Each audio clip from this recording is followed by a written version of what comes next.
Hey, this is Kenny from Kenny's Audiophile Record Reviews. Thank you very much for viewing my video. As always, please like and subscribe. I really appreciate that. Thank you for all the comments in the comment section and all the positivity that your comments generate and the love and support of my channel. Thank you very much. I sincerely appreciate that. In this video, I'm going to want to bring up the topic, what is more important, the audiophile aspects of being an audiophile or the music itself? And do you emphasize the format over the format? It can be vinyl records, digital downloads, SACDs, CDs, reel-to-reel tape, whatever your format of choice. Do you emphasize that aspect of listening music or the audiophile aspects of listening music?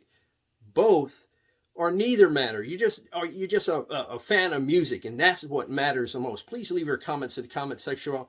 I'm going to tackle that topic in this video. I touched on it in several videos past, but I thought since my audience is a little bit bigger, thought I'd touch on it again, get some comments in the comment section. Also, my channel is known for reviewing jazz records. So also, at the end of this topic, I'm going to review a jazz record that was mentioned by one of my viewers in the comment section. But the idea for this video came from a comment from one of my viewers. I'm going to read that comment. He goes, my Mortal 90125. Mortal 90125. Thank you very much for your comment. Here is the comment. I'm still not an audiophile. I like to collect rare original albums, and I do want them to sound good, but I have a system consisting of used equipment that costs less than $2,000. I'd rather spend my money on vinyl than equipment. So you out there, what do you spend your money on? What do you prioritize? The music? The audiophile aspects of being a music lover? Both or neither? There's some people who just literally enjoy music. My wife is that way. She'll turn on music through the our satellite provider and listen to music that way. She's not necessarily into the audiophile aspects of listening to music, the three-dimensional sound stage, and music being have depth and dimension and realism. She's not into that. She just wants to hear her favorite music, and that's it. And I have respect for that. I don't have no problem with that. But please leave your comments in the comment section below. I'm going to leave my opinion of what I love to. Well, you can probably tell what I love to do in terms of that. But like I said, there's some people just, it doesn't matter in terms of what it sounds like. They just want to hear their favorite song, their favorite artist, their favorite music. They could have an inexpensive streaming device, inexpensive digital player of some sort. There's nothing wrong with that. But where do you sit in that spectrum? My philosophy when it comes to listening to music and buying stereo equipment is, I've always had the philosophy. I'm going to talk about the stereo equipment end of it, the audiophile aspect of it. Then I'm going to get to the the formats, where there's vinyl, digital downloads, CDs, SACDs. I'm doing both separately. When it comes to stereo equipment, I've always had this philosophy ever since I was probably in my 20s. And that is to buy the best equipment at the time that I can afford. Not equipment that, suits a need, but the best equipment that I can afford. Not the best equipment, but the best equipment I can afford. Because I always had the philosophy that I like to have something that I can grow into and not out of. So I'm not continually upgrading as much. I mean, I still upgrade, but not as much. When I have something, that philosophy where I can have something, I buy something that I can grow into and not out of. An example of that is my Rega P8 turntable with a Apheta 3 cartridge. That's a turntable that I think will be quite satisfying for many years to come. So I don't think I'm going to grow out of that. I can always update the cartridge if I wanted to. Previous to that, my turntable, and I still have it in my system. Matter of fact, they're side by side. I have a Technics SP-15 turntable with a Hana ML cartridge. That's a fine turntable setup as far as I'm concerned. It's really good. It's quite sufficient, a great turntable, but I wanted a more enhanced listening experience. a belt drive listening experience, because my Technics SP-15 turntable is a direct drive turntable. But that Rega P8 is something I'm not going to outgrow anytime soon, in other words. So I always had the philosophy, buy something, at least for me, buy something I can grow into and not out of. And I always bought the best equipment that I can afford. Granted, like I said, not the best, but the best equipment I can afford, because that's how much I prioritize and love music. That's how much I prioritize and love music personally. And that is the equipment end of it. Similarly, for the type of sources I'm using, there's some albums, whether I'm listening on vinyl format, digital downloads, CDs, SACDs, I want the best possible source possible. For example, a lot of these UHQRs that you see, forget my finger right here on the shelf, those are albums that I prioritize in terms of music I love and enjoy, like Miles Davis's Kind of Blue, John Coltrane's A Love Supreme, John Coltrane's Ballad album, Steely Dan's Asia album, and so on and so forth. Carole King Tapestry. I have the mobile fidelity one step of that one. Some albums I prioritize in a high manner because I love those albums. They're sensational, transcendent albums, and I want to listen to them via the best source possible. So when I can afford it, and that's not always, I buy the best source possible. Another example was Miles Davis' Bitches Brew. I just recently purchased the mobile fidelity one step. I wanted the best source possible because I love that record. I don't do that with all records, but a lot of them, I shouldn't say a lot of them, some of them I do. And the same with digital downloads. When I cannot afford some of those high-end pressings, I buy the best digital download source I can get, like a 192 kilohertz 24-bit file from HD Tracks. I like to buy SACDs and some of the better CDs.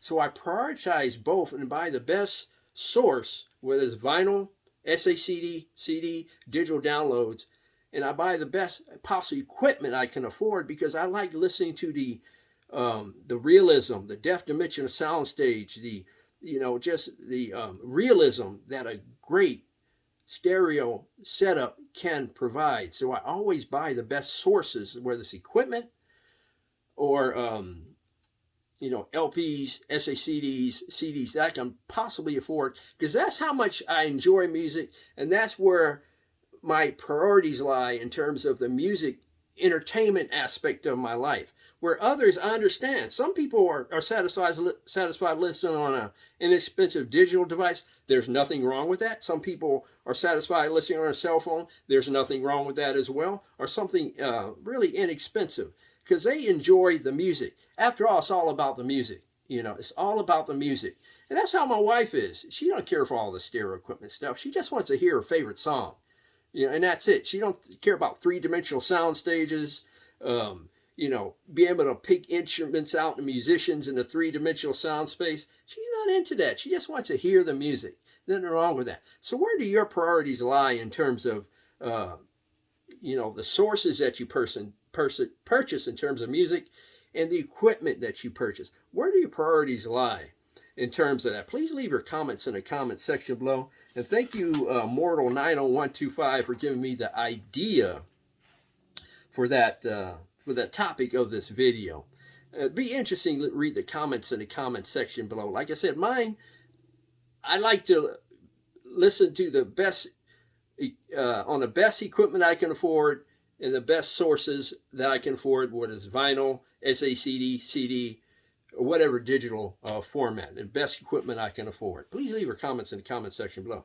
The album that I'm going to briefly mention and review, and the idea to review this album came from, this is a YouTube handle, the 16th Gemini, mentioned a Bill Evans album. Now, the name of the album is California Here I Come with Eddie Gomez and Philly Joe Jones. This was a live recording that was recorded in 1967 at the Village Vanguard. But for some reason, this album was not released in 1982. That's when I purchased this album. Before I get to this album, the viewer, the 16th Gemini, who left his comment and mentioned that album, it came from a video where I reviewed this Bill Evans album. It's called Bill Evans at the Montreux Jazz Festival. This is a sensational live recording. This is an audiophile record. This is a Analog Productions Acoustic Sounds version of the record. It sounds simply sensational. It's a 45 RPM version of the record. As of the posting date of this video, I don't think it's available on their website.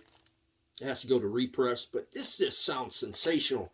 This version where you have Jack Jeanette in the right speaker, on drums, Eddie Gomez on bass in the middle of the sound stage, so pure and detailed, and Bill Evans on the inner edge of the left speaker. His piano sounds sensational on that recording. But how does this one stack up to this Montreux record, this California Here I Come, recorded live at the Village Vanguard? How does this stack up in terms of performance? How does this stack up in terms of sound? We're going to get into that. I'm going to show you the song listing. I hope it is coming out on the video.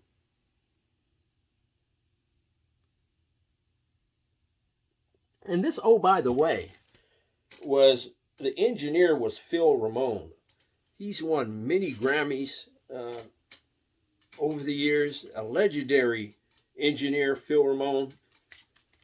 This album is a 2-album set. I'll show you the label. It came out on Verve Records. Like I said, it was recorded in 1967, but for some reason it was not issued until 1982. And I'm going to read you a brief passage on the back of the album because I think it's important. It says, "This album, which is being released for the first time, is an important document. It fills in a key missing chapter in the most distinctive and influential pianist in modern jazz. It offers the only recorded evidence of the extraordinarily but short-lived Bill Evans trio in 1967, which has reunited the great drummer Philly Joe Jones, who had been a colleague with Miles, with the Miles Davis group a decade earlier. It also offers the earliest recorded evidence of Bill Evans' trio with the great Eddie Gomez, who spent 11 fruitful and mutually enriching years with Evans on bass.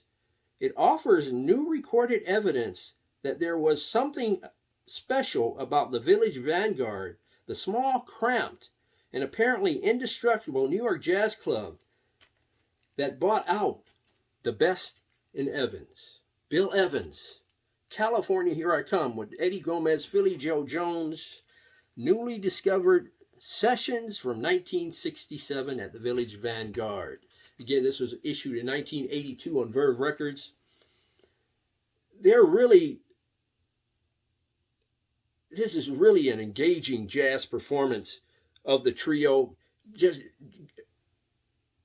Bill Evans is really deeply engaged playing with Eddie Gomez bass, Philly Joe Jones drums. It's really a sensational Bill Evans performance, in my opinion.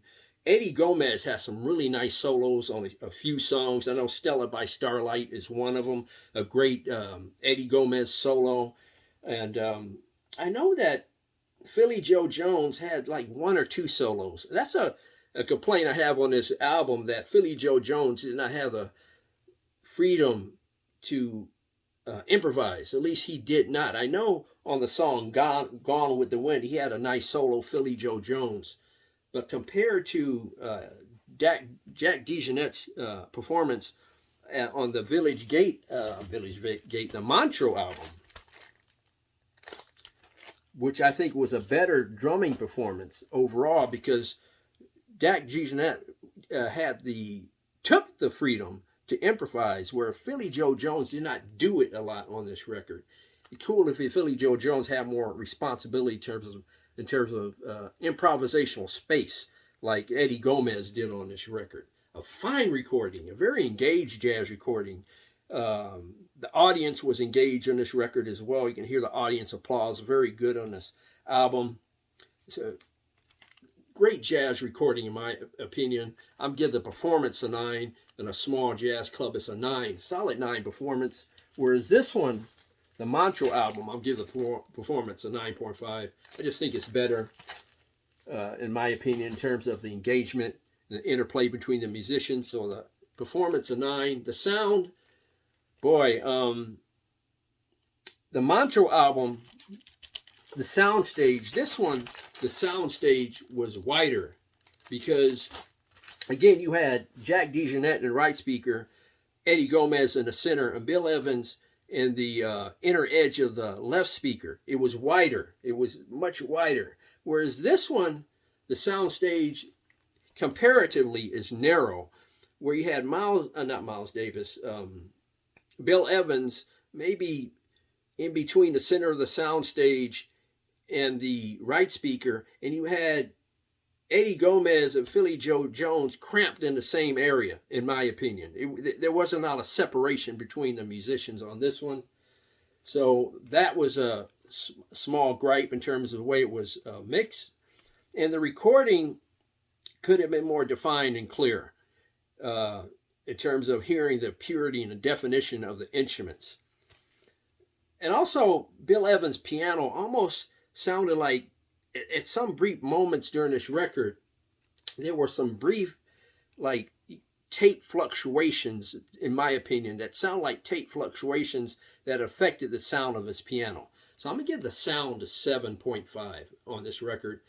The performance is quite sensational. I'm giving it a 9. One you should definitely check out if you're a Bill Evans fan. California Here I Come with Eddie Gomez and Philly Joe Jones, a newly discovered session from 1967, recorded at the Village Vanguard. This was issued in 1982. There's 2 LP set, oh, by the way.